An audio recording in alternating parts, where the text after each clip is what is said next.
And I'm just going to give everyone just another minute because we do have some people who are coming in.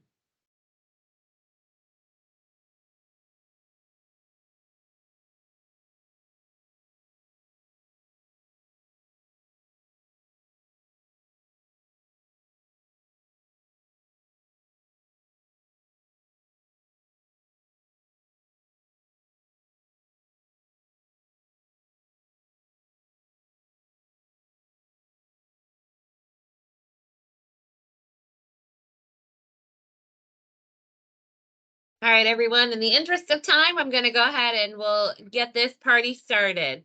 So thank you, everyone, for joining us this morning. Mr. Verlich and I have a very exciting presentation planned for you about the SAT and ACT. We always joke that we get stuck with the short end of the stick when it comes to junior breakfast because we get the most boring topic to talk about because nobody wants to hear about the SAT and ACT. But I want to go ahead and introduce ourselves just to make sure everybody knows who everybody is. So Miss Harris, do you want to start? Sure. Good morning. I'm Miss Harris. I'm the school counselor for students F through J, and I also have A and B till the beginning of March. And I'm Miss Ponti. I work with students. Oh, go ahead, Mr. Verlich. It's all right. I'm Mr. Verlich. I'm the counselor for students' last names R through Z, and I'm also covering the letter E right now while Dr. Perry is out. And then I'm Miss Ponti. I have last names K through Q and last names C and D while Dr. Perry's on maternity leave. And Dr. Perry will be returning at the end of February. So we're just kind of helping out with those couple of last names while she is on maternity leave. So we ready to go ahead and get started, Mr. Verlich, with our presentation? Anytime. Like I said, all right, exciting perfect. information. So we are here to talk about, of course, the SAT and ACT this morning. And I mean, I know you are all parents of juniors, so the ACT and SAT are things some of you might have had your students take them already, but you probably heard about it with an eye on college. But it's one piece that the colleges look at when they're evaluating students to decide whether or not they're going to admit them, and it's a standardized test. I would say, and again, think of it as it's just one piece because there's a lot of other pieces that they look at. They're looking at their grades, they're looking at their activities, their letters of recommendation, their essay, all of that. And I would say it's always a good thing. I would recommend that your student take it because even though a lot of schools these days are looking at the SAT and ACT as an optional thing, it's still sort of a standardized thing. So not all classes are the same at every high school, but something that is the same throughout the country is this test. So it is sort of a good measuring stick to give your kids an idea of where they stand, and it gives the colleges a good idea of where they stand too. So that's something to keep in mind. And we'll talk about this in a little bit, but I know a lot of students and parents too, get really hung up on SAT or ACT scores. And truthfully, like I said, we'll talk about this toward the end of our presentation, but a lot of colleges are even moving away from using that as a measuring stick. So, I really want to emphasize that it's just a part of their college application. It's not the end all be all. It's kind of changing from what it used to be, I think. And would you agree, Mr. Verlich? I do, and I was going to say too, and you don't. I would always say take the tests because you don't have to send your scores. Mm-hmm. That's not required. If you take it and say, "Oh, that's a score," I don't want them to get those scores, but I have great grades. You can always opt not to send the scores if it's a test optional school, but you always have it. Mm-hmm. So let's start off this morning by talking a little bit about each of the tests and what they look like and what your student might experience. So the SAT, I would say, is the more popular of the two. More of our students take the SAT. And the SAT consists of 3 sections, reading, writing, and math. And the writing section is optional. And if your student does choose to take the writing, there's a little bit of an extra cost. I think it's like $15 or $16 extra. So for the most part, scores are out of 1,600, 800 possible points for each section for the reading and math. for the verbal and math sections, and then the essay scored separately on a different scale. And a lot of times students will ask us, well, is my score good? And to be honest, it's all about if your score is good enough to get you where you want to go. For example, if I have two students who are in my office, one student wants to go to Salisbury, one student wants to go to Villanova. Each student has a score of 1200. If they say to me, is my score good? Is it good enough for the student who wants to go to Salisbury? Yeah, 1200 is really good. It's probably what they'll need to get into Salisbury. But for that student who wants to go to Villanova, for those of you who don't know, Villanova is a super competitive school in Philadelphia. But that 1200 may or may not be good enough to get them into Villanova. So I feel like whether or not a score is good is a really hard question to answer.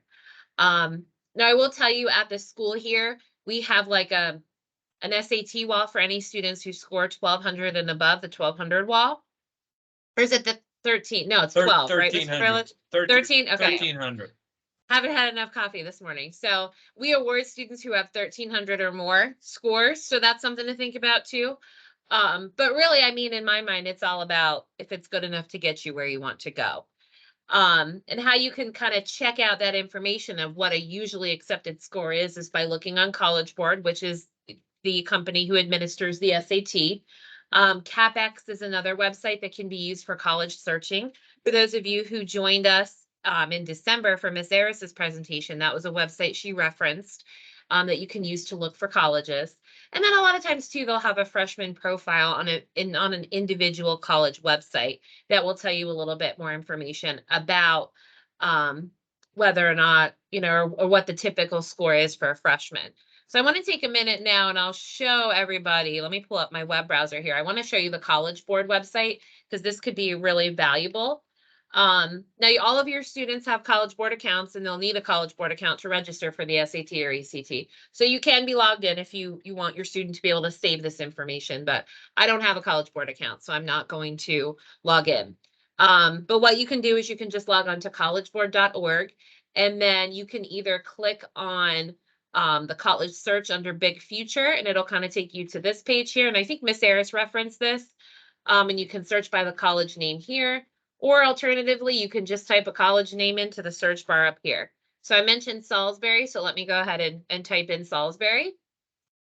And there's sort of like a profile for every single college. So it's going to look very similar. And to me, the most valuable information is under this admissions tab. And then you can scroll down here and it has information about GPA. And okay, Salisbury doesn't have any SAT information, but you can see it would be there. Usually the ACT information isn't there, but for some reason Salisbury's is there. Let me search for a different school. Let me search for Towson so you can see. So you'll see same sort of profile here. And I'm going to click over to admissions and then they'll give you an average kind of range when it comes to SAT scores. So for Towson, if your student is really interested in going to Towson and they have that 1200 score that I referenced earlier as an example, they'll be good. That 1200 is probably good to get them to get into Towson because that falls within the range. So this is a really good tool along with particular college websites to be able to look up that information about whether or not the score is good. So some opportunities to prep for the SAT, students can use Khan Academy. They use this a lot in their math classes. And for me, Khan Academy is really good because first of all, it's free. And second of all, it's really personalized and sort of meets a student where they're at. They can take some practice exams for the SAT and then it'll give them practice based on where, you know, the Khan Academy system feels like it needs practice, the student needs practice. So if they need a little bit of help with algebraic equations or sentence structures, whatever, it'll kind of throw some practice in those areas their way. So I feel like it's really beneficial. Students can also, if they took the PSAT this year, they can link their results to Khan Academy and it will give them personalized practice in that way as well. And there's a code on their PSAT results that they can enter on Khan Academy, and that's how it'll sort of link the two. And one other opportunity that we have for students is the Answer SAT Prep course, and we're going to talk about this in a little bit, but this is something that our PTSO is offering to our students at Calvert High as an opportunity, and it's actually happening in mid-February. So we'll talk about that in a little bit, but that's another really good opportunity. And sometimes too, when we talk about prep, it's not necessarily about learning new information for the SAT, because let's say if your student as a junior this year is in pre-calc or statistics or AP calculus, a lot of the math that's on the SAT is algebra 1 and algebra 2. So they're already beyond that. They already learned that. But it might be math that they're not used to seeing every day. So I always tell my students it's about bringing it back from the back of their mind, getting the cobwebs off of it, and getting that knowledge back in rotation so they can easily pull it out and use it on the test. They probably really need to be, probably a safe thing to do is to spend maybe, you know, if your student is disciplined enough to be spending 10 or 15 minutes almost on a daily basis looking at SAT prep information, you know, because it's a lot of stuff that they've already seen. You know, I've heard out the SAT basically is algebra 1, algebra 2, and geometry. So all of your students have had that, you know, but it's just refreshing it and making sure they're sharp with the skills to do it. Because especially if they're in calc or pre-calc, they haven't seen that in years. And Khan Academy also too, because sometimes students get wigged out with the timing of the test and being under the gun and under the radar of certain times for sections. So what you can do is on Khan Academy, your student can take a practice exam and kind of recreate that timed environment so they can kind of get used to thinking about that. If your student's never taken like a time test for an AP exam or something like that before, because sometimes that could be really difficult for students too, because it's a totally different environment than what a normal test would be. Does College Board still have question of the day, Miss Ponti? I don't know if they do or not. They used to have an app that was question of the day. I haven't seen that in a long time. They might, I'm sure there's probably some apps out there that are pretty similar. Right. So I don't know.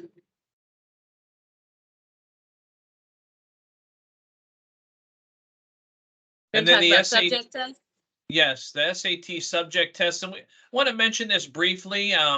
It's probably, probably something that's really not going to affect your student. It might, but when your student signs up to take the SAT, they're going to take the general SAT battery test.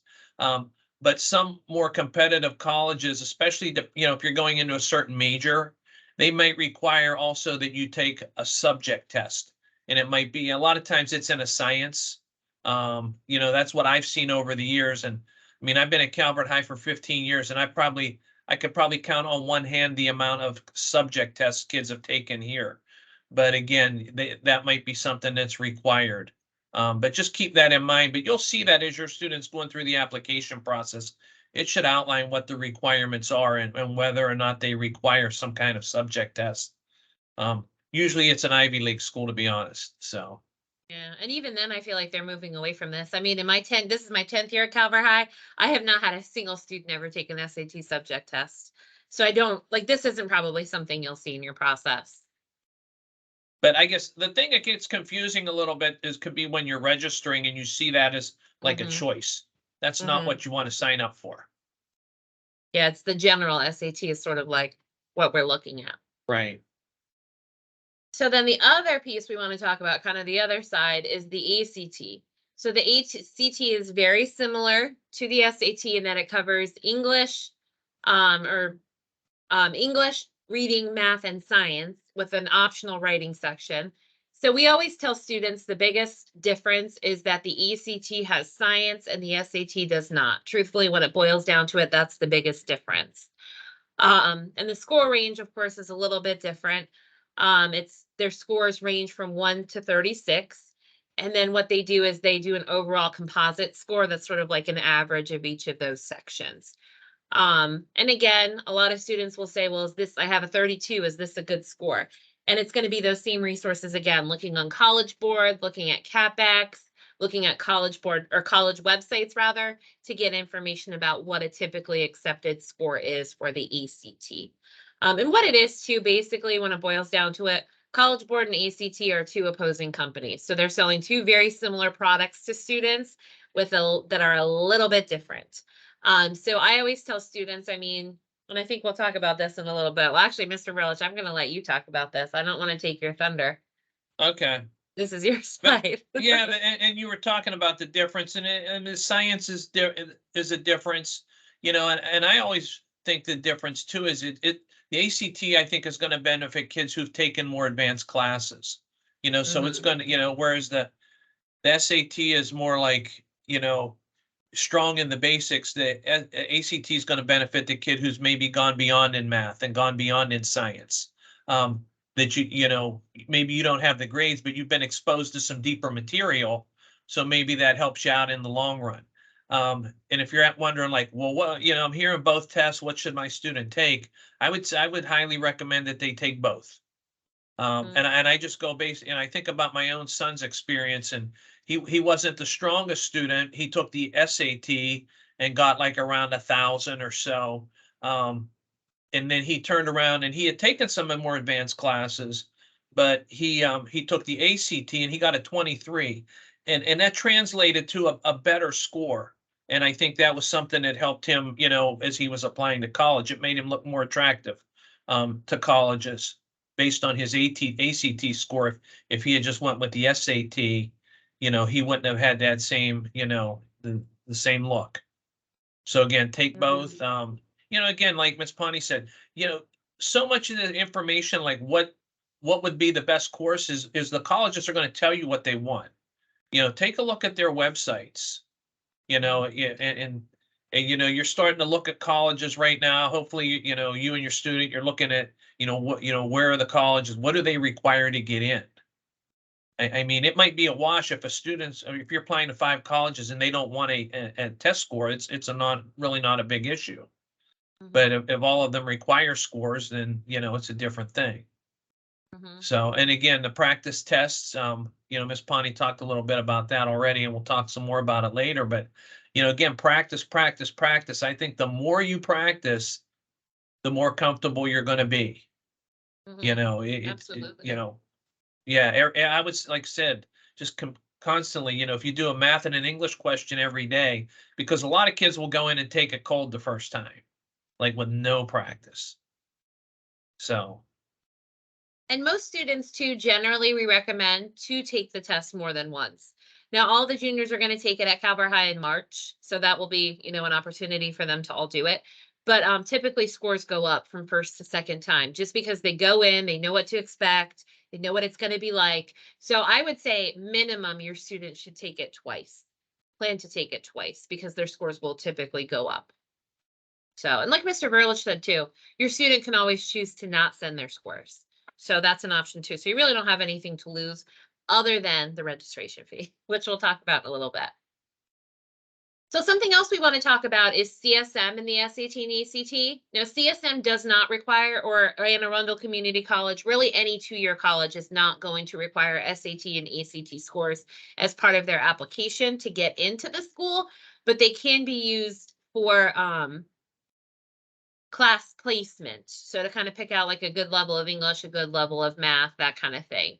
And just for reference, just because I'm a numbers kind of person, for the math section, SAT, or for the SAT rather, SAT or CSM considers a math score of 530 and an English score of 480 to be college ready, that a student would be able to be placed in a college level course where they're earning college credit. And for the ACT, they consider a math score of 21 and English of 21 to be college ready to be placed in college level classes. We had a question in the chat too. I just want to make sure everybody sees this. Whether or not students were taking just the SAT or ACT at school in March and what was planned, they're going to be taking the SAT. We don't do the ACT at school. It's just the SAT, and students will just take the normal SAT test. So there's no writing. They won't do that at school. And we don't know the date yet. I know it's like late March, but more information will be coming out about that as well. So I'm kind of jumping around. And I haven't found a lot of colleges want the writing either. So. That's not as common as it used to be. That's for sure. And then I know we mentioned it a little bit already, but the answer class, the test prep opportunity, that's going to be an online class that your student can take. I think the cost is $149. Am I right, Ms. Ponti? Yep, and that price will go up, I think, like a week before. So it's cheaper now to register versus waiting. And, you know, so there's an option in February to take it. You know, the PTSO is sponsoring some of that. it's a great opportunity. If they do it in February, they would have, that would give them some solid preparation prior to the March test. That's one thought. Another thought would be your kid takes it in March and then maybe does some and I guess they could be doing preparation now, but maybe does the answer class after the March test, but before the May, if they want to retake it in May or June, they do the prep then. Because now after taking the test once, they sort of know what they're looking for. And I think that's the one thing. If you're doing the prep class now before the first test ever, you're really not sure what you're looking for. But after you've had that SAT, you've taken it one time, you're familiar with the kind of questions that maybe you're going to see. So that might be a benefit to that. So in that answer class, if you look it up online, it's offered all over the place. It's constantly being offered. And the one that we offer, like through Calvert High, I don't even know if it's necessarily through Calvert High, but anyway, the one that's for Calvert High is like a virtual class. It's a live virtual class, sort of like this meeting. But there are other ones that are offered around Southern Maryland and in Anne Arundel County that are in person. So if your student would need like a Saturday boot camp in person, that's something they offer too. I know there's some at University of Maryland, and I feel like Morgan State maybe has one. I don't remember off the top of my head, but so that's an option too. I know we had a question. Miss Fowler, you have your hand raised. Hi, how are you guys? Sorry, I'm on my phone and I couldn't figure out how to write a question in the chat, so I just. Oh, no worries. No worries. So you said that you guys don't do the ACT stuff at school. If hypothetically that was something that, depending on what schools he's looking at, where are those types of tests administered? Is it at like CSM or someplace like that? So typically, after the meeting, go ahead, Miss Harris. I'm sorry. I was saying all my kids took it at Leonardtown. I Okay. have to look on their website, but Okay. If you go into the registration page, they'll give you a list of for each test where it's offered. Gotcha. Okay. And then you can pick. Perfect. And okay. for the most part, both the SAT and the ACT are pretty much offered once a month throughout the year. And after the meeting today, I'll send everybody, I have like a little listing of all the registration dates and deadlines and late registration deadlines. So you have that to reference. But for the most part, I would say for every test date, you're guaranteed to have it somewhere between St. Mary's, Charles, and Calvert County. There's always going to be a test date within one of those counties. Great. So it'll be pretty easy to get to. Okay, great. Yeah, because he hasn't taken any of them yet. It's like pulling teeth. I'm like, you really need to think about what you want to do, and we haven't done anything yet. So I just wanted to make sure that, I always ask him like, when's the next test? And he's like, I don't know. So I just wanted to, ask that way I could I at least get it on the calendar. So that way, like you said, he has the opportunity to take it, once or twice, minimum, if that is the path that he's planning to take. Absolutely. Absolutely. And right now is really the time we always tell students, like the spring of their junior year is the time. So no stress yet, Mom. He's in a good spot. Okay, good. Thank you.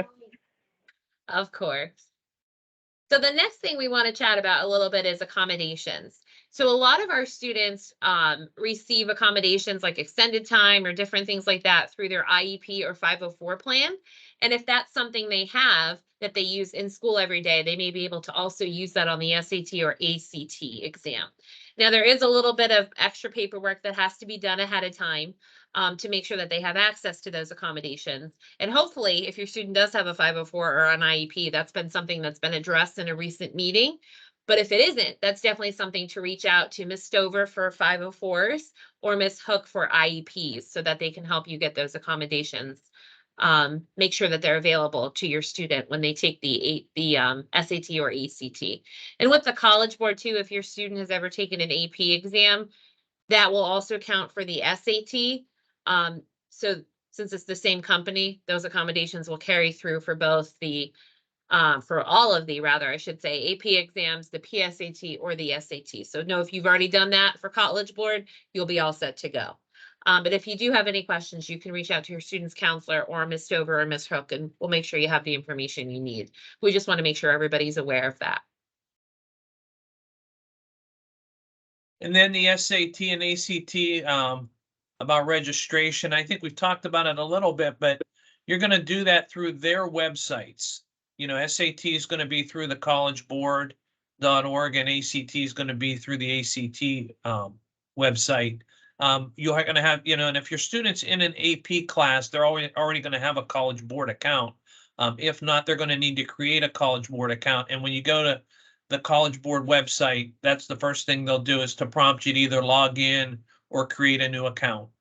So once they've done that, then they can go ahead and turn around and register for the test. I would highly recommend a couple of things. One, that maybe your student's login and password in addition to them. So that way, if there's ever any hiccup as far as helping them get registered, you know how they can get in, because we get a lot of kids come down here to try to register for SATs, and they're like, it won't let me in. And what's happened, at some point, they've created a login and password and they've forgotten what it is. And the SAT's real funny about that. They won't let you just create a new password. So then you have to get on the phone and call them, and it's a whole long, arduous process to do. So I would, go through that with them and maybe know what their login and password is, so you can help them with that. Am I losing you here? Forward. I know, I'm sorry. I skipped forward. I'm sorry. But and again, be conscious of the deadlines. Generally, I heard Miss Ponti say it's about once a month.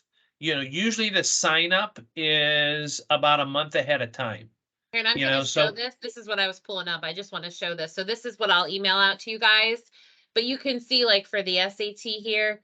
Well, you go ahead. You can talk about it, Mr. Verlich. No, yeah, it's generally a month ahead of time. And at that point, you're paying like the regular price, like $50. Now you can also, there's a late deadline, and that's like an additional 35. And you really want to avoid that if you can, because now $50 test has become almost 90. And so again, it gets expensive. But two is, give yourself a little bit of time to register. The other issue is, kids come down here and it's the day before the deadline, and they're like, I need to register for the test. And well, when's the deadline? Tonight. Okay. And then they can't remember their password, and it's a whole, so register early. Don't wait till the last minute. Like I said, we've seen that happen a lot of times, and we'll really, I'm sure Miss Ponti will agree. We've all sat on the phone with the College Board for long time, long stretches at a time to try to help kids. But we might not be in here a day, and they might need to register, and so again, register early. And then can we go back to our page here? That's what I was going to say. Well, I'll email this out to everyone so everybody has that. Sorry, Mr. Verlich. No, that's all. Again, taking it more than once. And I think it's great, now that we offer that March opportunity, because now if you take it in March, you're going to get your score back probably by the end of the month. And now you could turn around and decide, hey, what's my score look like? And there's still like a May test and a June test that you can take. And the May one is here, I believe, at Calvert High School. You can take that, and now you've got two scores. And as we said, generally you're going to go up.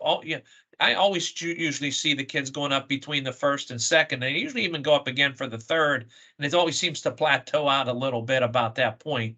But from first to second, so by the time they go home for the summer between junior and senior year, now they've got two test scores. They can get a pretty good idea of where they stand with their score, looking at colleges maybe they're interested in. And as you're signing up too, when you're registering for the test, you have the opportunity to send 4 free scores out to different colleges. And maybe with the March test, you don't really know where you're going to go, but you could still send those for free. Later on next year, let's say your student takes the score, the test next year, they might have a good idea as a senior, but I know what I was going with this was, as a senior, you have to send your scores. You're going to have to pay to have them sent. And I think it's about $15 a score, so that's something else to keep in mind, and there are fee waivers. If students have economic need, they can come see us and talk to us. There are fee waivers that you can take the SAT twice for free. Now, everybody takes it for free in March, so don't worry about that. The school will take care of signing your student up, all of that, all the registration. So.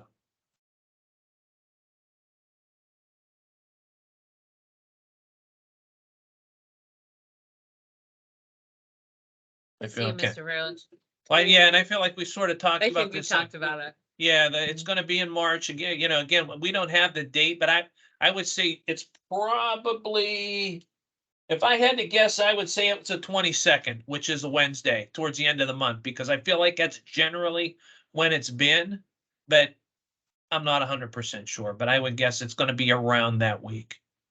And then no writing section, and we'll let you know. I mean, I'm sure Miss Ponti will put it out 10 different ways when we know, so you'll know. Oh yeah, definitely. You guys will definitely hear. Don't worry about that. And I'm sure Miss Morrison's sort of in charge of it at Calvert High. She'll be sending out information as well. The students will probably have to work on getting calculators and all that kind of stuff for the extra pieces. So you will definitely hear about that.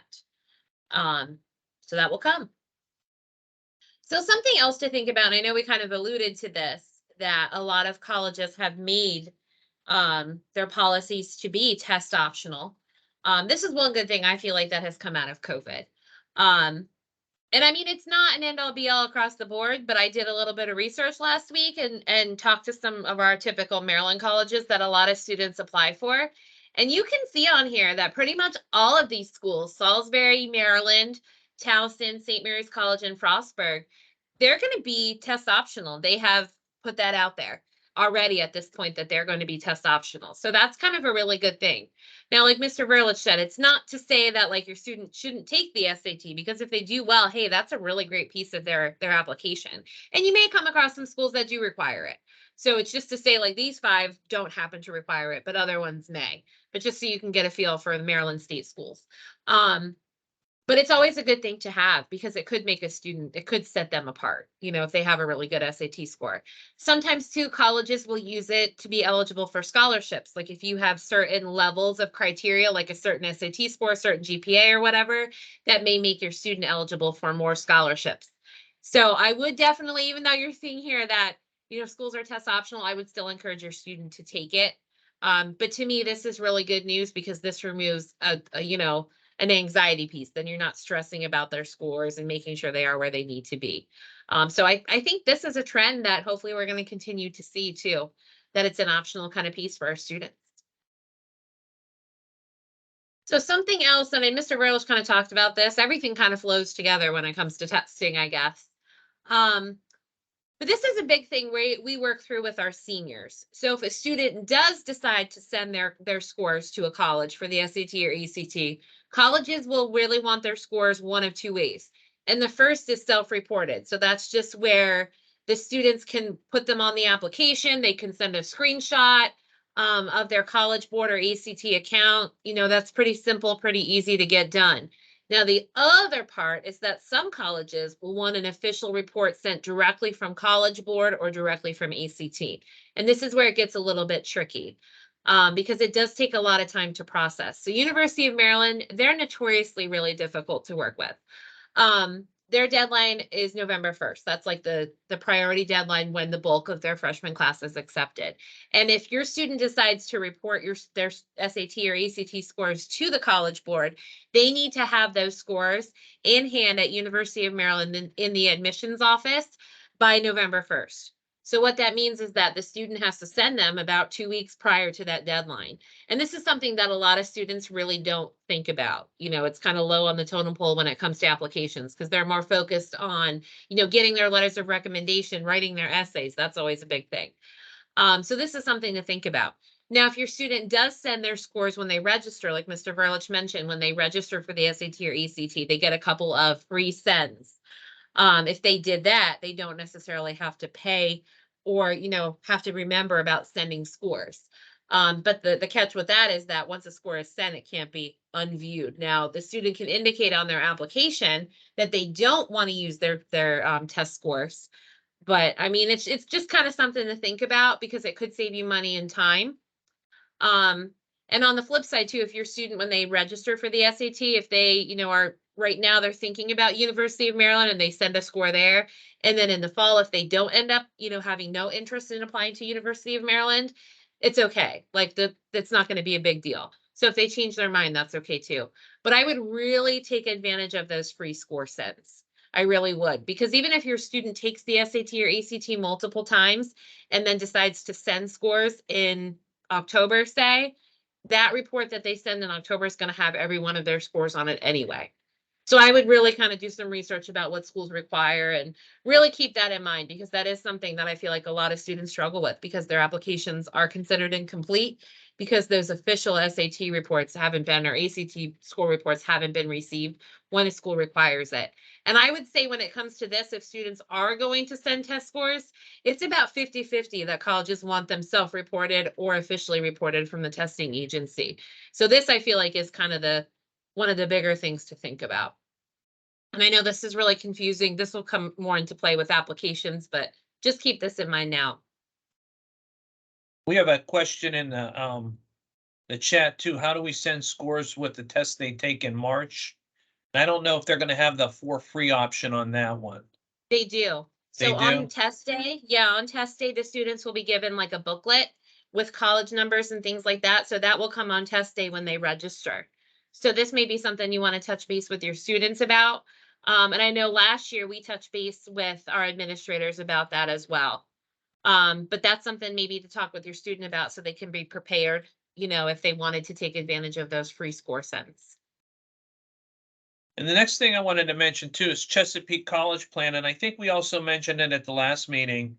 But it is a great resource, and I know, you know, I've taken advantage of, you know, it with my own students. Miss Harris has, and there's a lady, Miss Kidwell, who comes in here on Tuesdays, and she works with juniors and seniors on a variety of college-related things. You know, the college search, helping with applications, scholarships, FAFSA. And I know with the juniors, it's probably more like the college search process right now. But you know, she can also help them, you know, with any other questions they have. You know, and she'll be really valuable moving into their senior year, especially with like the FAFSA scholarships. She'll sit down and meet with parents one-on-one if you need help filling information out. And again, she's here on Tuesdays. She's in the counseling office. And the crazy thing is, a lot of times she's sitting here by herself. So, you know, if you had to go somewhere and pay a college advisor to do this, to help you and your student, it would be hundreds of dollars. And she's here weekly to help kids. So they just need to come by guidance on Tuesday and see her. And even if she's busy with other kids, she'll make an appointment and come back and meet with them when she can, you know, during that day, maybe later, you know, and it's not at lunch. So again, It great really is. resource. And she's going to do our next presentation, right? Yeah, I was going to say that's a really nice segue. So our next junior breakfast will be Thursday, February 9th. It'll be again on Teams at 7:30. And Miss Kidwell, Michelle Kidwell from Chesapeake College Plan, will be giving you all sorts of information about what you can expect through the college application process. So she's wonderful. You'll get a chance to hear from her. And like always, we just ask that you register to attend. And then I'll send out the link for the session the day before, just like I did this time. And I'm going to drop that link in the chat so that everybody has it if you wanted to register for the February session. Now, something else we've been doing now is we have been meeting with, well, this week we started, we're meeting with juniors through their English class to kind of talk a little bit about, you know, their senior year classes, what they need to take, and going over a little bit of information about planning for life after graduation, like searching for colleges, you know, planning for life after high school, taking the SAT, that kind of stuff. And one of the things that we do with the students is we do remind text messages. And this is something we shared with the students. So if this is something you wanted to do, you're more than welcome to sign up as a parent for the remind text messages as well. And that will continue on into senior year as well. But I will send out this information via email as well so that everybody has it.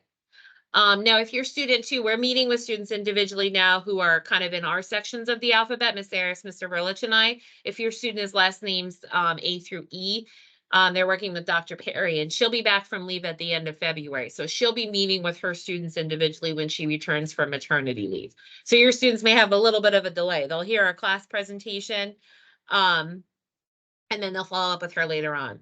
And we had a question in the chat. If a student who has Dr. Perry who's out on leave, we can definitely help them out. If they have specific questions, they can certainly make an appointment and meet with their kind of like assigned counselor while she's out on maternity leave. So Miss Harris is working with last name students A and B. I have students last names C and D, and Mr. Verlich has last name E. And we are making sure that anybody who has Dr. Perry as a counselor, we have information about what classes they need to take, a little handout to give them. Dr. Perry had kind of written them a little notes about that, like what classes they need as graduation requirements. And then we have an unofficial copy of their transcript that we're giving to them as well. So they're getting some information, but that conversation will just follow up. And then if they need something, they can follow up with us. So, but I think that about wraps us up today, unless anybody had any questions. So if you do have any questions, feel free to unmute. You can type them in the chat. We're here to answer anything you need.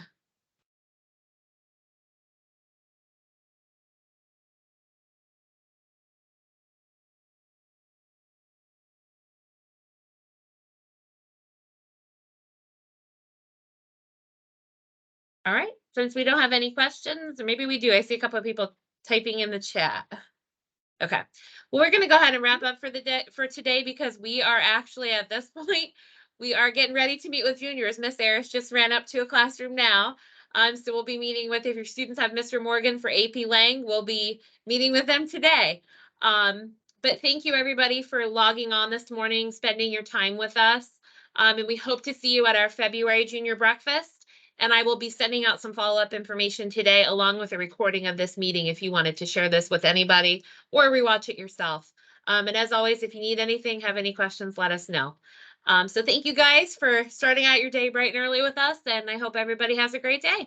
Have a good day. Thank you, guys. Thanks, folks. Bye, everybody.